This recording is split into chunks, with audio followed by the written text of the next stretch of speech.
sorry ya, saya ulangi. Jadi cekungan konvergennya adalah cekungan yang terbentuk karena aktivitas konvergen ya, atau ini bertemunya lempeng samudra dan juga lempeng benua gitu ya, dimana pertemuan antara lempeng benua dan lempeng samudra yang saling dekat ini akan menyebabkan terbentuknya zona subduksi ya.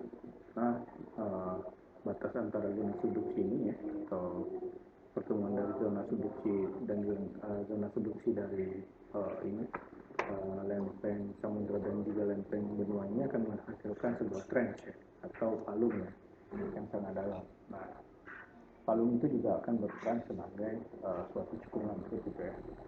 Lalu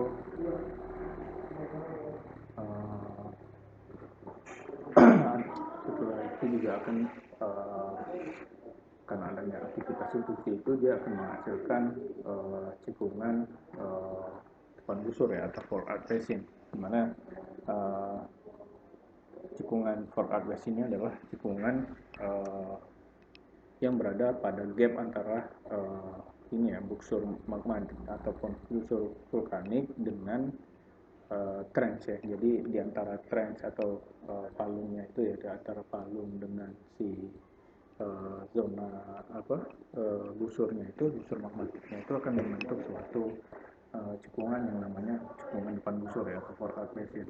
Lalu ada namanya cekungan intramountain ya, atau intravulkanik. Itu adalah cekungan yang terbentuk di sepanjang ini ya, platform arc ya, termasuk gunung api ya.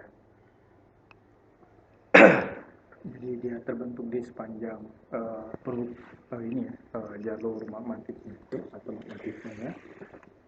Contohnya mungkin dari cekungan Onggiling, cekungan Bangko dan lain-lain gitu ya.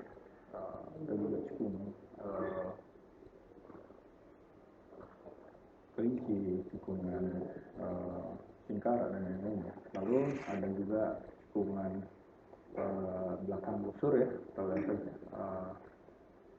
cekungan yang ada di bagian belakang dari busur magmatiknya seperti itu. Next. Berikut adalah klasifikasi cekungan berdasarkan kandungan material yang terdapat dalam kerak ya. Yang pada continental crust ya, dimana material-material pada continental crust dia relatif ringan ya, dan juga mengandung hampir di semua bagian ya, seperti itu. Lalu intermediate crust dia terdiri atas komposisi basalt dan granit ya, terdapat di sepanjang batas samudra dan benua seperti itu ya. Lalu untuk pengelompokan berdasarkan stabilitas dan pergerakan kerak ya, itu ada cratonic basin dibangun dari bagian benua yang stabil ya, jauh dari batas benua. Lalu divergent margin basin ya, terbentuk di sepanjang batas benua, di mana spreading sea, floor dan pergerakan rift dan drift terjadi ya. Lalu yang ketiga adalah convergent margin basin ya, terbentuk di sepanjang batas benua, di mana lempeng benua dan lempeng samudra mengalami subduksi ya, pertumbukan. Next. Dan berikut adalah contoh terbentuknya suatu cekungan. Jadi ada gaya yang kalau kita lihat tentang maju dalam gaya pusat turun ya, dimana dia akan menghasilkan gaya tarikan ya, atau expansion on stress, dimana gaya tarikan ini atau expansion on stress ini akan menyebabkan terbentuknya suatu relative basin ya, cekungan karena aktivitas pemekaran seperti itu ya. Lalu yang kedua itu ada transform.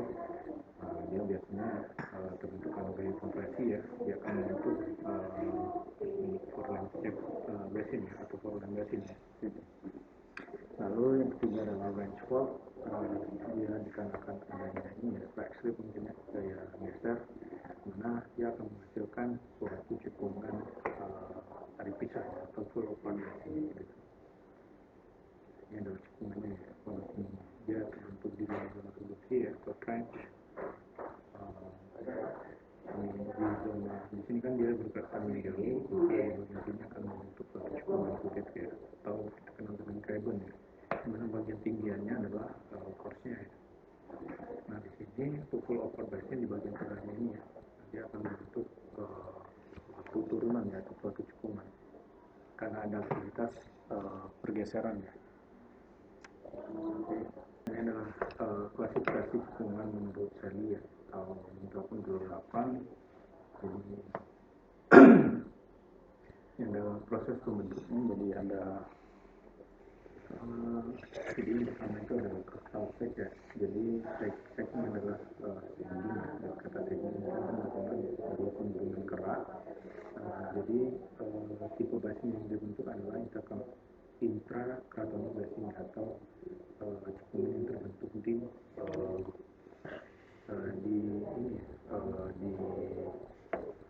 kerak benua di mana sangat jauh dari batas-batas bumi begitu ya.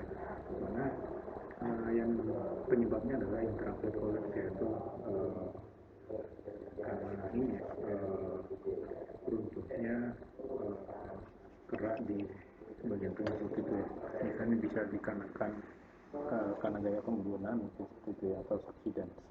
Lalu yang kedua adalah tension ya, daya tarikan yang akan membentuk suatu epikratonic downward drift ya, atau pemekaran di mana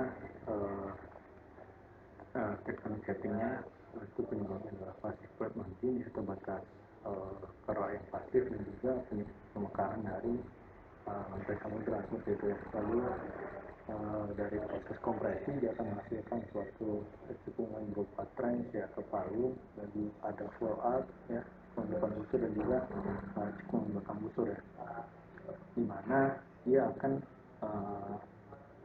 dimana yang menyebabkannya adalah aktivitas subduksi atau yang ada di active plate margin ya, seperti itu. Lalu wrenching ya, nah itu di atau transform ya, dan itu akan membentuk suatu cekungan stressless ya, atau cekungan ini part basin seperti itu ya, dimana setting tekstonal itu lateral segment itu gerakan yang ini berupa stretch gitu atau bergeser seperti itu ya. Oke, next. Mungkin seperti itu dulu ya penjelasan saya tentang penjelasan pembentukan dari suatu cekungan. Nanti dilanjutkan dengan contoh-contoh dari cekungan kompresi dan juga cekungan ini stretch slip ya yang ada di Pulau Sumatera. Terima kasih.